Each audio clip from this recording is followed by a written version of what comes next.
Welcome to Reviews on the Run. We're doing something really cool this week. We are taking a look back at some of our favorite risque moments in games. What do we got today, I got something. How about that threesome in God of War? You didn't have to finish that sentence. That's the closest any of you are ever going to get to a threesome. Any of us. Stay, Kratos. Just a bit longer. We're starting off with a doozy. We're taking a look at a sequel called 99 Nights 2. Wait. That would be 180 something. Wait, my math is terrible. And apparently there's like a million troops that you take on. I know. You mean enemies? Yeah, bad guys. Here's Ben and Jose to look at 99 Nights 2. I'm skeptical.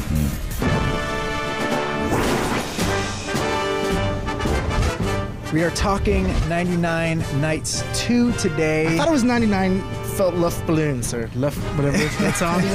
That would 99 Nights 2. That would be so much more awesome than this game. You weren't a fan? I was not a fan.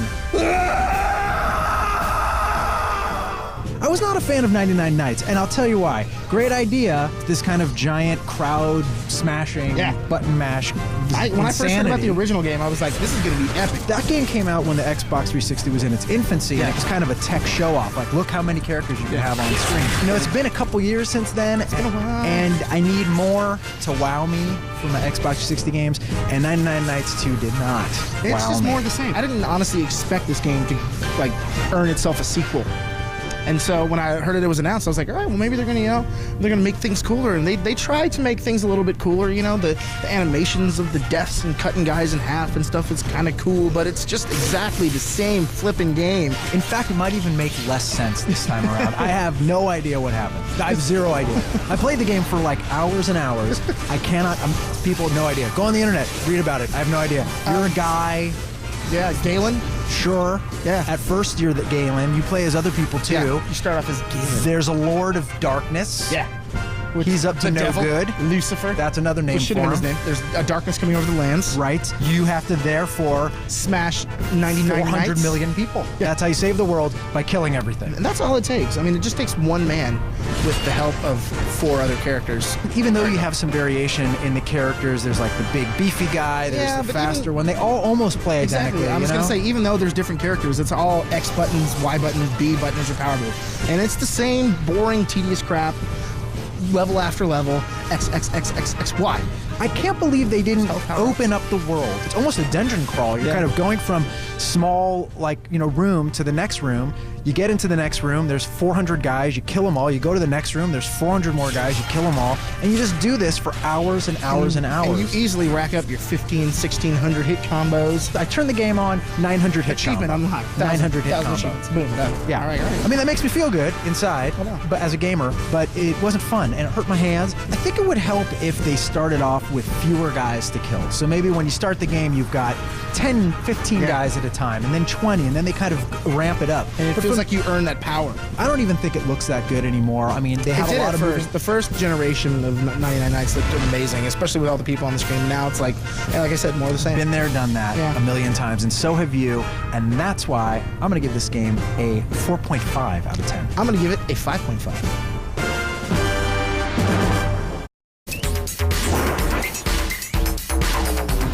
You know, Victor, I have not played a great shooter so far this year. And when I say shooter, I mean old school like R-Type.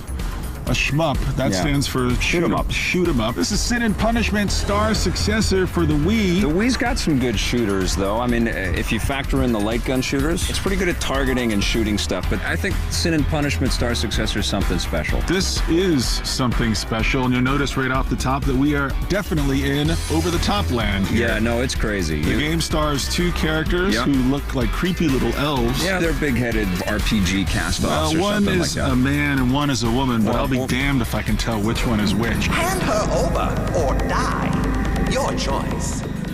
And then, like all shooters, all kinds of crazy, huge things come out. Everything you can imagine and things you can't even imagine will pop up in front of you. Creature things and little skeleton type things, like little military dudes. Well, there's also a whole underwater level that I went through where you're in this sort of water jellyfish type things. Yeah, and like every 3 minutes there's a huge boss that comes from somewhere. Yeah. And it's got big red giant glowing things on it. You target those things, you just chip away at this layers and layers of health meters. Yep. And it's all exciting. It is fun, right? It's so exhilarating. This is made by Treasure, and Treasure is renowned for making great 2D games, and one of the ones that they're really famous for is Gunstar Heroes, which is one of my favorites. Love that game. My thing with Sin and Punishment is that this is really fun, and it absolutely evokes memories of Panzer Dragoon, and I've always been wondering why Sega has not revitalized that franchise on this platform. I love Panzer Dragoon. I don't know if Treasure has made a better game than Gunstar Heroes. I don't know if this game is more fun to play I think it is. than the 2D scrolling Gunstar with the crazy bosses. And I think what makes this game more special than Gunstar Heroes, and I know that sounds like heresy to a lot of you people out there,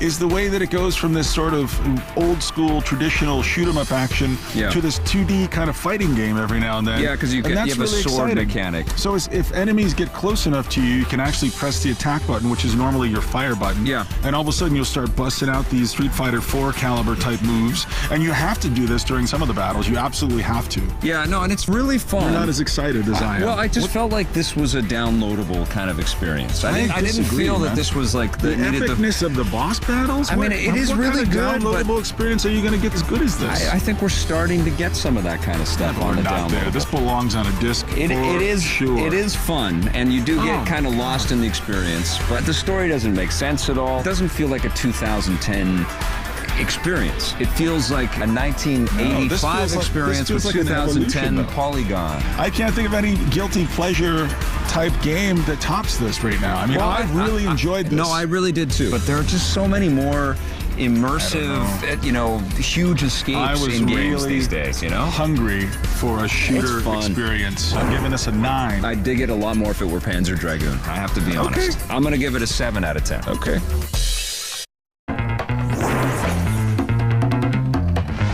All right, so I admit it, I'm kind of accused of loving my iPhone a little bit too much by who would ever do that? Some of yous and yous.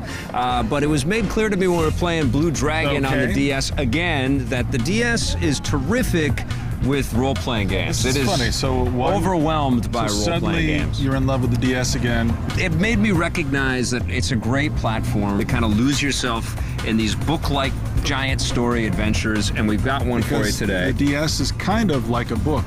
Dragon Quest IX, Sentinels of the Starry Skies. The Starry Sky, that's right. This is the latest of the RPGs. Nintendo is actually publishing it in North America. It's a Square Enix game. Right. And it's a massive, massive series, and it's a huge success in Japan. I think they're up to about 5 million copies of this game sold in one country on this little tiny cartridge. So it's a massive game. So you know what this means? Yeah. This means that the Dragon Quest series is now only about 5 games behind Final Fantasy. Well, it's always been it's a neck-and-neck race. That popular and that big and that close to Final Fantasy. But the weird thing is about Dragon Quest is, Final Fantasy goes through evolutions and it gets better and worse and tries new tactics, and nothing really ever changes that dramatically. Well, it's always been not on the same scale. It's always been a cutesy, big-headed, kind of traditional role-playing experience. That's what we got here. And that's what we have here. But they have made some advancements, and I have to say this is the most enjoyable of any of the Dragon Quest games that I've touched so far. Did you enjoy this more than your beloved Blue Dragon? I did.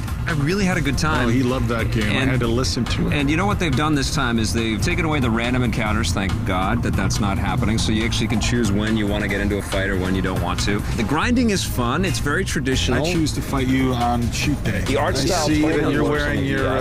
I mean, it doesn't look revolutionary, but it looks pretty damn great on this machine. I see that you're wearing your magical shirt that gives you +2 of nerdiness. That's right. And then the other thing that they've done is that this is a multiplayer game, and you can play this with friends over the Wi-Fi connection. It's a little silly, though. I mean, it's a totally separate quest you have to go on. It's not a jump in, jump out, which is what most of the console games have spoiled us with lately. Yeah, but that's still a first. It's still a first for this series. But it's not terribly practical.